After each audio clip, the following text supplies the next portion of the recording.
રામ રામ ડાયરાને સ્વાગત છે તમારું બધાનું મારી યુટ્યુબ ચેનલમાં। તો મિત્રો અત્યારે હું વાડી આવી ગયો છું અને સણિયામાં પાણી વાળી રહ્યો છું। જે તમને દેખાતું થઈ છે સણિયામાં પાણી જઈ રહ્યું છે। સણિયાને એક પાણ પાઈ દીધું છે, અત્યારે બીજું પાણ શરૂ છે।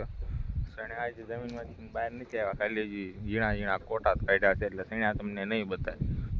મિત્રો વાડિયા તો અત્યારે હું એકલો છું ને ખાલી મારો એક સાચી મિત્ર છે મારી હારે, એ તમને આ વિડીયોમાં દેખાતો થશે કે આ પાવડો અત્યારે મારો હસવારો કરાવે છે વાડીયા પાણી વાળવામાં, બાકી તો હું વાડીમાં એકલો છું।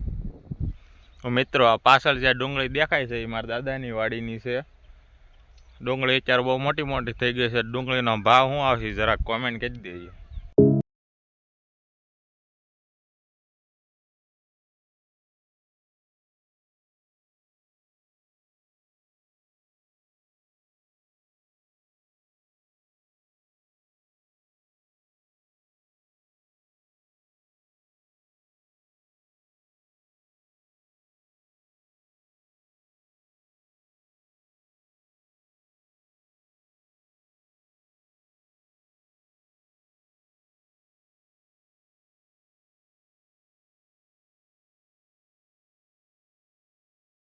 રહ્યું છે ને એમ અમારી બાજુ તો ધોરીઓ કેવી છે તમે આને શું કહો છો જરાક કોમેન્ટ કરી દેજો, એટલે અમને ખબર પડે કે આને તમે શું કહો છો।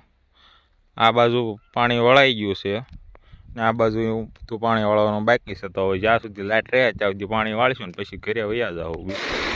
તો મિત્રો તમે જોઈ રહ્યા છો એ પ્રમાણે કૂવામાંથી મોટર દ્વારા આ રીતે પાણી બહાર આવે છે અને ચણામાં પાણી વળાઈ રહ્યું છે।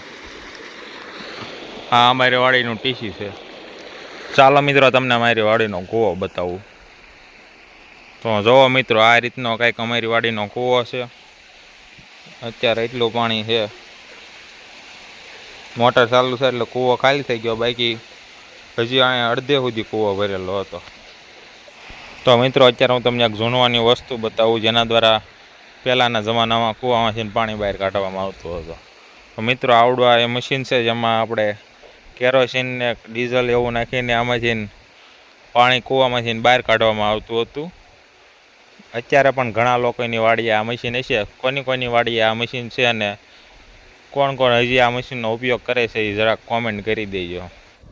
જો મિત્રો તમે જોઈ શકો છો એવી રીતે અત્યારે ખાલી સણિયાના કોટા જ બહાર નીકળ્યા છે, એટલે આ બીજી વાર પાણી પાવશું એટલે આ બીજું પાણી પી જાય એટલે પછી વ્યવસ્થિત જમીનમાંથી સણિયા બહાર આવી જાય અને પછી આખી વાડી લીલીછમ મસ્ત મજાની થઈ જાય।